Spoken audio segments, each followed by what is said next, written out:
Indian ബഹിരാകാശ യാത്രികൻ ശുഭാംശു ശുക്ല ഉൾപ്പെട്ട ആക്സിയം 4 ദൗത്യം വിക്ഷേപിച്ചു. ഫ്ലോറിഡയിൽ നാസയുടെ കെന്നഡി സ്പേസ് സെന്ററിൽ നിന്ന് ഇന്ത്യൻ സമയം ഉച്ചയ്ക്ക് 12:01-നായിരുന്നു വിക്ഷേപണം.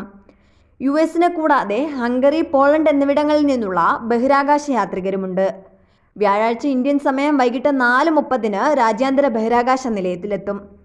മെയ് 29-ന് നിശ്ചയിച്ചിരുന്ന യാത്ര സാങ്കേതിക കാരണങ്ങളാൽ മാറ്റിവെച്ചിരുന്നു. പിന്നീട് 5 തവണ കൂടി വിക്ഷേപണം നിശ്ചയിച്ചെങ്കിലും മാറ്റി. പുതിയ സ്പേസ് എക്സ് ഡ്രാഗൺ ബഹിരാകാശ പേടകത്തിൽ ഫാൽക്കൺ 9 റോക്കറ്റ് ഉപയോഗിച്ചാണ് ദൗത്യസംഘത്തിൻ്റെ യാത്ര. 41 വർഷത്തിനു ശേഷമാണ് ഒരു ഇന്ത്യൻ പൗരൻ ബഹിരാകാശത്തെത്തുന്നത്. 14 ദിവസം ശുഭാംശുവും സംഘവും ബഹിരാകാശ നിലയത്തിൽ വിവിധ പരീക്ഷണങ്ങളിൽ ഏർപ്പെടും. കൃഷി, ഭക്ഷണം, ജീവശാസ്ത്രം എന്നീ മേഖലകളിൽ ശുഭാംശു ശുക്ല 7 പരീക്ഷണങ്ങൾ നടത്തും.